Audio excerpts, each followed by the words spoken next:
Basically, today Ammu and Ammu's best friend was hanging out, and Ammu forced me and Rahim into it. আমাদেরকে অনেক কষ্টে শেষ table centre পয়েন্টে যাইতে হয়েছে বিকজ আম্মু ওয়ান্টেড আস টু গো দেয়ার। আমাদের বাসাটা এমন লোকেশনে ভাই যে সেন্টার পয়েন্ট দেখা যায় ওখান থেকে, বাট কিছু করার নাই, রিক্সাও নিতে পারি না, হাফওয়ে হেঁটে যেতে হবে। বহুত কাহিনী করে we finally made it to Center Point শেষ টেবিল ফুড কোর্ট। আম্মুর বেস্ট ফ্রেন্ড একে আমাদের আন্টি ট্রিটেড আস টুডে। যাওয়ার পরে তো আই রিয়েলাইজ রাহিমের কতটা প্যারাদায়ক লাগে আম্মুর সাথে বের হইতে। She was just telling Rahim to take pictures and pictures and pictures. I really find this clay station very interesting. The interior was sober. Ammu loves the salads of this green and seeds or something restauranter, and Ammu always gelo ekhan theke salads খায়।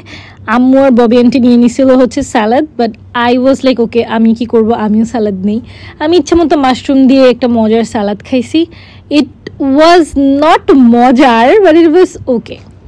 আমার ভাই খাইছে আলামার্ট থেকে। লাস্টে we end up having a waffle. এটা খাওয়ার ইচ্ছা ছিল না, বাট আই ওয়াজ লাইক না, কিছু একটা মিশি না খাইলে সামথিং ইজ মিসিং।